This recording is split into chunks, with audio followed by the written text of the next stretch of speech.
सा जवाब दिया, कहा भैया मेरी तो आंखें नहीं है, पर मुझे ये डर है आंखों वाले मुझसे न टकरा जाए। बस यही बात है महाराज,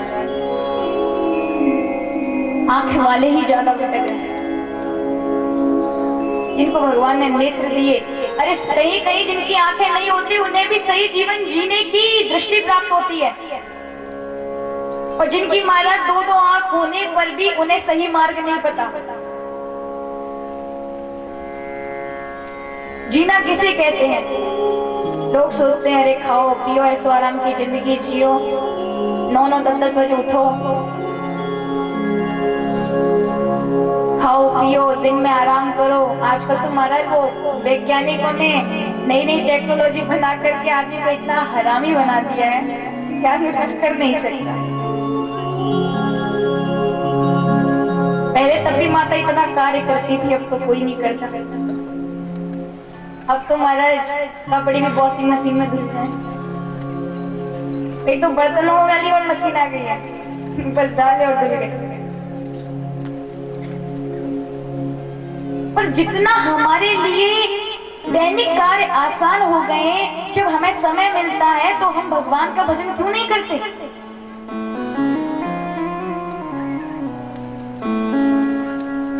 फिर सो जाएंगे, फिर शाम को उठेंगे, फिर खाने पीने में लगे। अरे तुमसे तो बढ़िया वो जानवर ठीक है जो अपना कम से कम जो भोक्ता योनि निभा तो रहे हैं। तुम्हारी तो कर्म करने वाली योनि है, तुम कर्म योगी हो, तुम भोक्ता नहीं हो कि तुम्हें अब भोगना है। वे तो भोक्ता है, वे जानवर तो भोग रहे हैं जो उन्होंने किया है। तुम भोक्ता नहीं, तुम कर्म करने वाले और भोगने वाले हो साथ। तुम जैसा कर्म करोगे वैसा भोगोगे। क्या ये जीवन हमें खाने पीने के लिए मिला है, या लड़ने के लिए मिला है, या सोने के लिए मिला है? महाराज ये देखो कि हम मानवों के अंदर 10 इंद्रियां हैं, 5 ज्ञानेंद्रियां, 5 कामेंद्रियां। हमारी क्या गति होगी? हाथी के अंदर एक गति होती है, एक इंद्रिया होती है स्पर्श सुख की, और महाराज उसी में मारा जाता है वो। हिरण में भी एक इंद्रिय होती है शब्द की, उसी के बसीभूत वो पकड़ा जाता है, मारा जाता है। हाथी के अंदर स्पर्श की, महाराज किसी हथनी को देख लेगा बस स्पर्श सुख के लिए भागेगा। और महाराज वहाँ के जो आदिवासी होते हैं वो उसे पकड़ने के लिए लकड़ी की हथनी बना देते हैं, गड्ढा खोद देंगे बहुत बड़ा, उसमें झाड़ फूस लगा देंगे और ऊपर से महाराज एक लकड़ी की हथनी रख देंगे, और वो हाथी उस स्पर्श इंद्रिय सुख के लिए उसके पास आता है, और जो ही स्पर्श करता गड्ढे में गिर जाता है और मारा जाता है। हिरण भी महाराज शब्द का उसे राग बहुत प्रिय है, कोई गाए तो सुनने के लिए महाराज दौड़ा चलाता है। बहेलिए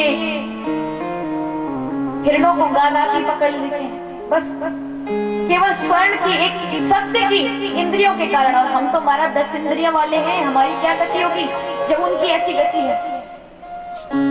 फिर भी हम नहीं सोचते।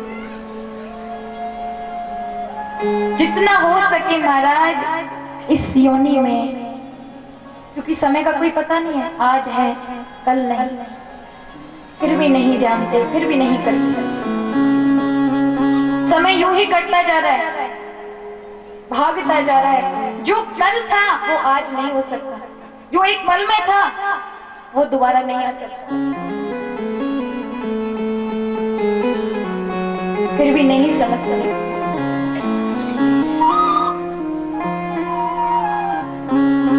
महाराज जीवन का और एक मुख्य हेतु एक ही है, मत पकड़ो माला। कोई नहीं कहता माला पकड़ के बैठे, पर केवल क्रिया कांडों से भगवान प्रसन्न नहीं होते। धूप बत्ती लगा देने से, 4 चोरी चढ़ा देने से, दीप जला देने से, सूर्य को अर्घ दे देने से, इन क्रिया कांडों से भगवान प्रसन्न नहीं होते। क्रिया कांडों के साथ साथ भाव भी होने चाहिए। जब तक आपके पूजन में, आपकी वंदना में, आपकी हर क्रिया में भाव नहीं है, वे क्रिया कांड खोखले हैं, वे आपको कुछ नहीं दे सकते। हर एक चीज में भाव की सबसे महत्वपूर्णता है। भाव होना चाहिए जीवन में। जब तक आपके घर में भगवान की प्रतिमा है, आप केवल उसे मूर्ति मान रहे हैं, भाव नहीं आपके अंदर उसके लिए, तो वे आपके लिए मूर्ति है, उससे ज्यादा वो कुछ कर नहीं सकती।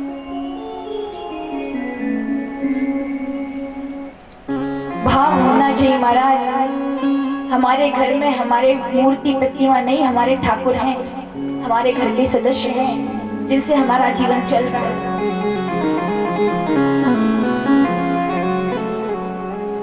वल्लभाचार्य जी महाराज का नाम तो आप सभी ने सुना होगा, बहुत बड़े संत थे। वल्लभ संप्रदाय,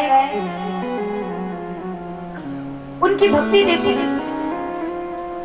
एक समय ऐसा आया उनके यहाँ कि 3 दिन तक भोजन नहीं था, तो अपने ठाकुर के जो बर्तन थे, सोने की कटोरी, उसे बेच करके जो पैसे आए उसमें से भगवान का भोग लगाया, पर परिवार में से भगवान की कटोरी को बेचकर जो पैसा मिला था उससे एक दाना तक नहीं खाया, क्योंकि ये भगवान की, हमारी नहीं। तीसरे दिन किसी यजमान के द्वारा पैसा प्राप्त हुआ तो महाराज वो कटोरी छुड़ाई, तब सबने महाराज भोजन किया।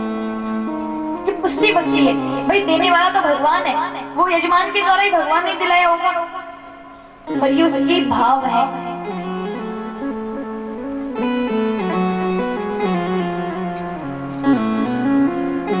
हम तो महाराज कुछ करते नहीं, बहुतों के यहाँ तुलसी रखी रहेंगी पर कोई लोटा चढ़ाने नहीं जाता। तुलसी महाराज हरि की प्यारी, इतनी प्यारी नहीं है जितनी तुलसी प्यारी है भगवान को। कार्तिक मास में, कार्तिक महत्व में आता है कि यदि भगवान को एक तुलसी चढ़ा दी जाए, भगवान के पास ठाकुर जी शालिग्राम शंख पे तुलसी चढ़ा दी जाए, तो ठाकुर हरि प्रसन्न हो जाते हैं कि आपने उन्हें संसार के समस्त पदार्थों से तृप्त कर दिया। और वो व्यक्ति कभी किसी चीज से, किसी वस्तु से वंचित नहीं रहता जिसपे तुलसी की कृपा हो जाए। इसलिए तुलसी बड़ी है। जिसके घर में तुलसी की पूजा होती है वहां प्रभु आते हैं। पीछे की माताएं बातें ना करें। राधे राधे।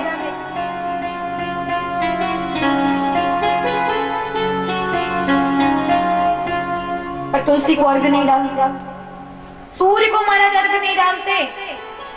अब लोग कहते हैं सूर्य को क्यों डालें? अरे महाराज, सूर्य प्रत्यक्ष देवता है, सूर्य बुद्धि के देवता है। जो सूर्य को अर्घ डालते हैं उनकी युवावस्था बनी रहती है, वो बुढ़ापे में महाराज जवान से दिखते हैं। उनकी बुद्धि तेजस्वी होती है, बिगड़ती नहीं। कहते सूर्य रेखा जिसके पास प्रबल होती है वो व्यक्ति प्रतिष्ठावान होता है, और सूर्य देवता प्रतिष्ठा वाले हैं, प्रतिष्ठा प्रदान करने वाले। सूर्य को अर्घ देते हैं तब कहते हैं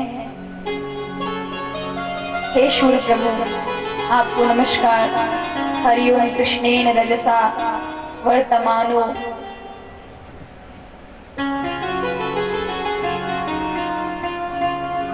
नमस्कार करते हैं। असा आदित्य ब्रह्मा, वो ब्रह्म के समान है। भाई महाराज, सामने कोई प्रत्यक्ष भी तो दिखना चाहिए। प्रत्यक्ष देवता है सूर्य नारायण, जो संसार को महाराज ऊर्जा प्रदान करते हैं, रोशनी प्रदान करते हैं। उन्हीं के प्रकाश से आप सब देख रहे हैं। और ये सूर्य और चंद्रमा भगवान के नेत्र हैं। दिन में प्रभु सूर्य के द्वारा देखते हैं, रात्रि में चंद्र के द्वारा देखते हैं। ये दो नेत्र हैं भगवान के।